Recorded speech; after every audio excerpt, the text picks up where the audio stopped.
La Fabrique Audio présente La Petite Histoire. www.lafabriqueaudio.com.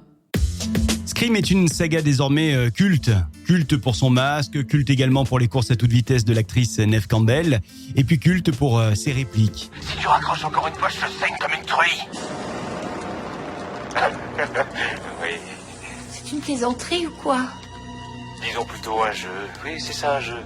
Mais ce que vous ne saviez peut-être pas, c'est que Scream tire son origine d'un fait divers. Aujourd'hui, je vous parle de la petite histoire de Denny Rowling, surnommé l'éventreur de Gainesville. Ah oui.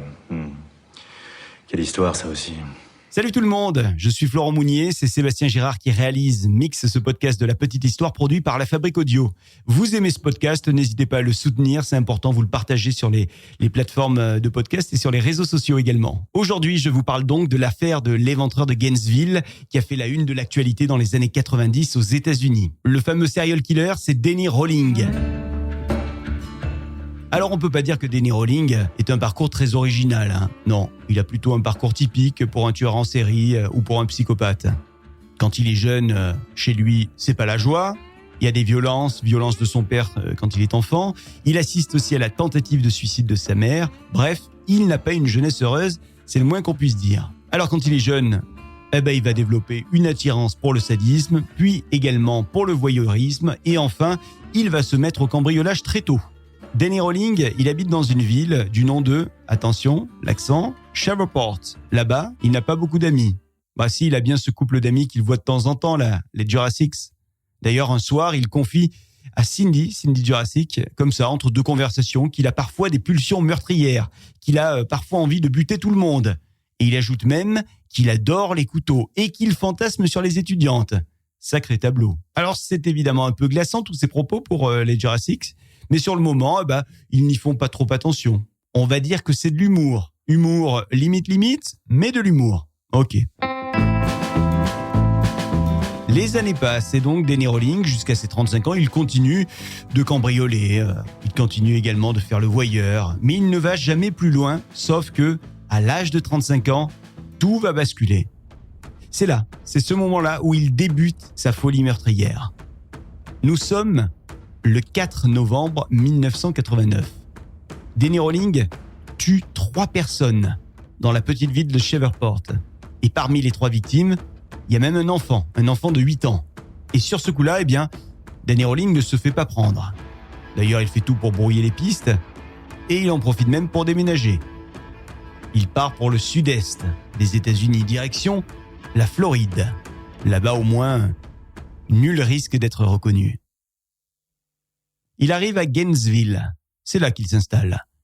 Gainesville, c'est une ville étudiante, et c'est pas un hasard d'ailleurs. Parce qu'il s'est mis en tête, Denny Rowling, qu'il aimait vraiment les étudiants et les étudiantes, et qu'il voulait même éventuellement tuer de jeunes gens. Les 24, 25 et 27 août 1989, il va passer à l'acte une nouvelle fois.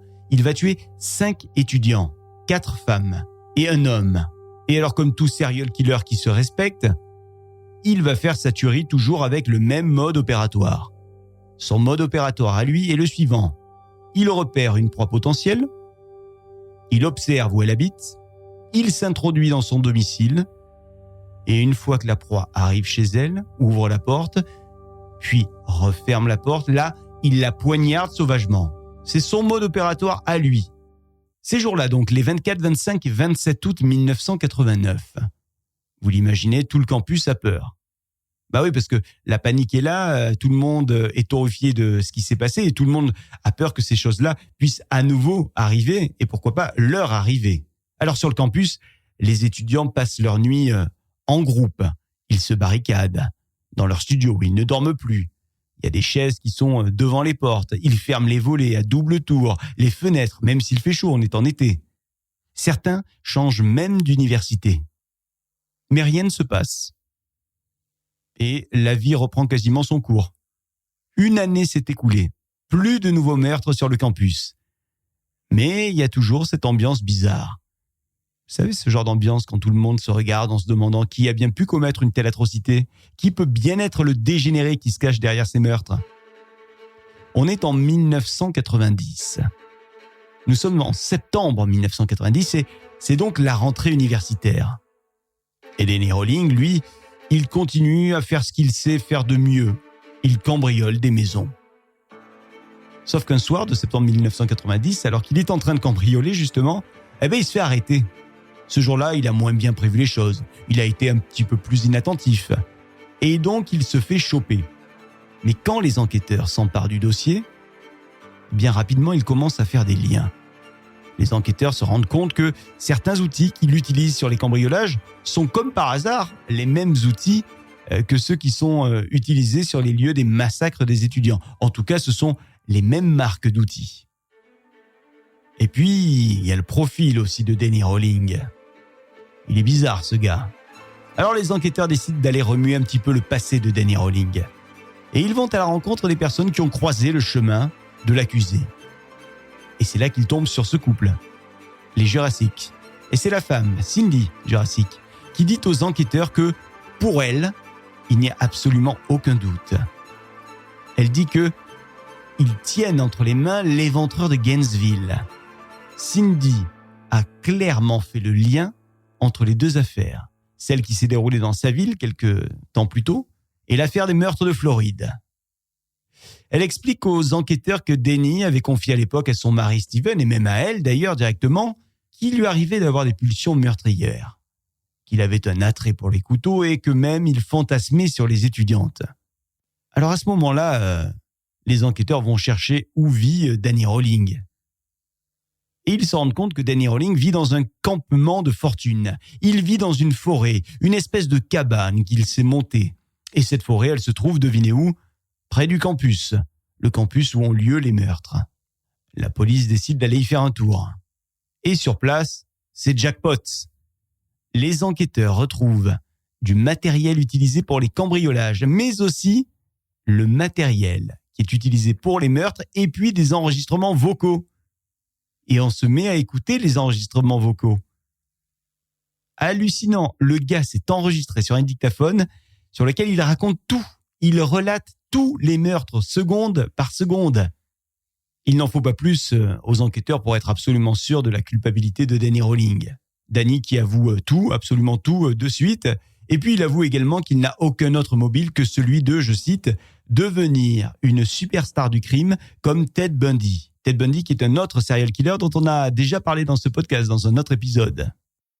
Danny Rowling est donc condamné. Et puisque nous sommes aux États-Unis, eh bien il est condamné à mort. On est en 1994 quand a lieu le procès, et c'est en 2006, 12 ans plus tard, qu'il est exécuté, Danny Rowling. Voilà donc pour ce serial killer, Danny Rowling, qui a inspiré le personnage de Scream. Alors évidemment, dans cette véritable histoire, pas de costume Ghostface, ça a été ajouté par les scénaristes de Scream, mais donc un serial killer qui a véritablement inspiré une saga au cinéma. Voilà pour cette petite histoire que Sébastien Gérard a mixée, que j'ai eu l'occasion de narrer. Merci de l'avoir écouté. Cet épisode vous a plu, n'hésitez pas à nous le dire sur les réseaux sociaux, likez, partagez, commentez. Et sur les plateformes de podcast, pareil, n'hésitez pas à donner également une petite note sur l'appli Apple Podcast et Spotify. La Fabrique Audio présente La Petite Histoire. Vous souhaitez devenir sponsor de ce podcast ? Contact @lafabriqueaudio.com. Avant de se quitter, juste pour rappel, si vous êtes un lieu culturel, une asso, une entreprise, La Fabrique Audio crée des contenus audio pour vous et avec vous d'ailleurs. N'hésitez pas à nous contacter. Contact @lafabriqueaudio.com. La Fabrique avec un K. On se retrouve dans 15 jours avec un nouvel épisode de La Petite Histoire. Salut.